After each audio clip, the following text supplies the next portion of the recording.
आप बोलेंगे चलो ठीक है कर दो, कुछ कम हो पाएगा? नहीं हो पाएगा। मैं तो आपको कम बताया। आप कैसे भी करके उस चीज को ठीक कराओगे। वहां पर आप दोगे। डॉक्टर के पास आप पहुंचोगे, वो बोलेगा कि 2 लाख रुपए लगेगा ऑपरेशन के, आपके पास नहीं है। कोरोना में भी नहीं था कई लोगों के पास। मिट्टी मोल अपनी प्रॉपर्टीज को बेच करके उन्होंने वो चीज किया, लेकिन तब भी उनको उनकी जिंदगी नहीं बचा पाए। लेकिन प्रभु के लिए करोगे तो वह निश्चय ही बच जाएगा। मजदूर को मजदूरी देना सीखें। बहुत सारे लोग प्रेयर रिक्वेस्ट डालते हैं, विश्वास डालते हैं, हम लोग प्रार्थना कर रहे हैं, करेंगे, we will do, that is our duty. लेकिन जहां केस को कॉम्प्लिकेटेड होता है, पेचीदा हो जाता है, तब हमको या उधर जाना पड़ता है या आपको उधर से इधर आना पड़ता है रिवाइवल के लिए, और तब जाके बहुत कुछ होता है।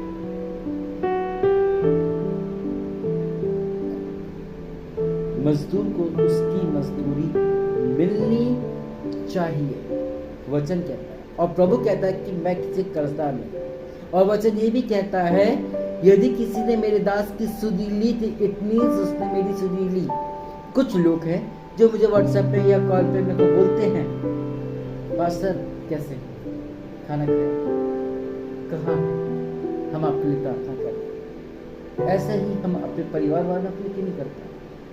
कभी किसी ने पूछा है, अरे सब लोग बोलते हैं, अरे प्रभु मेरे को अच्छा रखना, मेरी बीवी को अच्छा रखना, मेरे को बच्चे को अच्छा रखना, इसको चंगाई देना, इसको नौकरी अच्छी मिल जाए, इसको चर्च में जगह मिल जाए, इसको MBBS में जगह मिल जाए, मौका मिल जाए, प्रभु मेरा सब अच्छा जाए, उनको प्रमोशन मिल जाए, मेरे को नौकरी मिल जाए, गवर्नमेंट जॉब मिल जाए, एक्सेट्रा।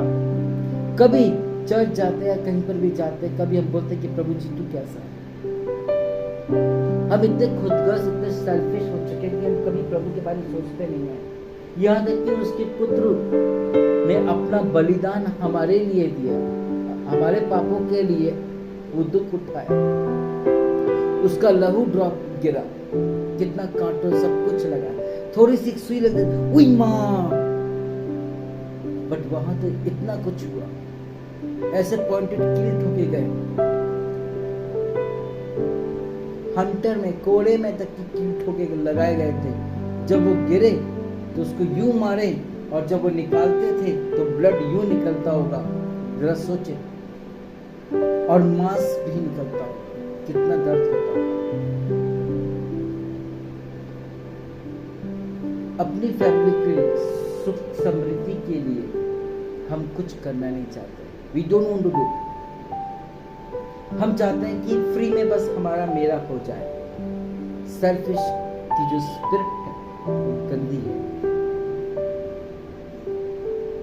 वचन कहता है लेना ही नहीं, देना रहता है।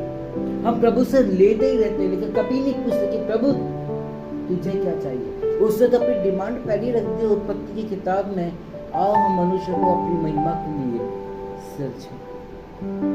उसने हमें अपनी महिमा के लिए तैयार किया, और हम महिमा भी करते हैं तो किस नियत से करते हैं? चर्च जाते हैं तो इधर उधर ताकते हैं, उनकी चीजों की बात ताकते हैं, किस वह विचार करने बैठ जाते हैं। वहां पर भी हम नहीं छोड़ते, वहां पर भी हम बाहर भी जाके स्मोकिंग करते हैं, मुंह में दबा के आ जाते हैं, फिर होली का मिल भी लेते हैं, उसी मुझसे सब कुछ होने लगता है। बाहर निकलते निकलते बुराइयां उठ खड़ी होती हैं, लड़ाई झगड़े उठ खड़े होते हैं। और एक बार का केस है दिल्ली का, ये चर्च से निकले नहीं, कुछ छोटी सी बात हो गई थी उन लोगों के में, और इतनी बड़ी हो गई, उससे धमकी दी कि मैं तेरे को अब तुम देखना 2 दिन में क्या होता है। क्या हुआ, उसने ब्लैक मैजिक ऐसा किया कि 2 दिन के बाद वो हॉस्पिटलाइज्ड हो गया। फिर कुछ समय के बाद प्रे के जरिए वो ठीक भी हो गया। उसके बाद उसको रहा नहीं गया, उसने उसकी जान ही ले लिया। फिर ऐसे में वेंटिलेटर में वो मर गया। पवित्र जगह में RSS वाले गलत एंटी क्राइस्ट वाले लोग चर्च में आके तोड़फोड़ कर रहे हैं, बहुत अच्छी बात है, क्योंकि वो गैर मसीह कर रहे हैं, वो बाइबल के अनुसार करेक्ट है। वो होना है जो यीशु मसीह के साथ भी हुआ मेरे प्रियो। पर हम मसीह लोग, जो हम मसीह हैं, हम ही लोग ऐसा नौटंकी करते हैं चर्च के अंदर खड़े होके। वो तो खैर फिर भी करके चले जाते हैं, हम तो बराबर करते रहते हैं। प्रभु को बराबर कीले मारते रहते हैं, ठोकते रहते हैं, कांटों का ताज चलाते रहते हैं, हंटर मारते रहते हैं, गाली देते रहते, ठोकते रहते हैं, सिरका पिलाते रहते, बाले मारते रहते हैं। हम तो रोज प्रतिदिन करते हैं, झूठ बोल करके, पाप कर करके, वह विचार करके। You are the biggest sinner. इसलिए वचन में कहता है प्रभु जी, यू नो व्हाट, बुलाए हुए बहुत अच्छे ना। इसका एग्जाम्पल पिछली वीडियो में दे चुका।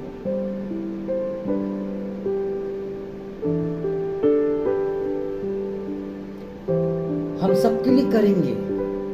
यदि हमारा बच्चा कोई पुलिस केस में अस्पताल में कहीं फंस जाएगा तो हम उसको एस्केप कर ही लेंगे, कैसे भी करके, कहीं से भी उधारी करके, मांग करके, चोरी करके, सब कुछ कर लेंगे। लेकिन जब प्रभु को देने की पारी आती, नहीं।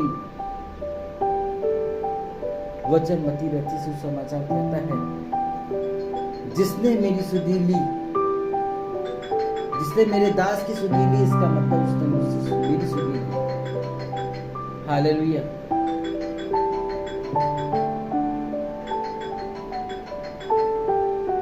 हम पास्टर की सुधि लेना चाहते हैं। बहुत लोग आते हैं, अपना काम निकलवाते हैं और उसके बाद वे लोग भूल जाते हैं। ठीक उसी तरह यीशु मसीह को भूल जाते हैं।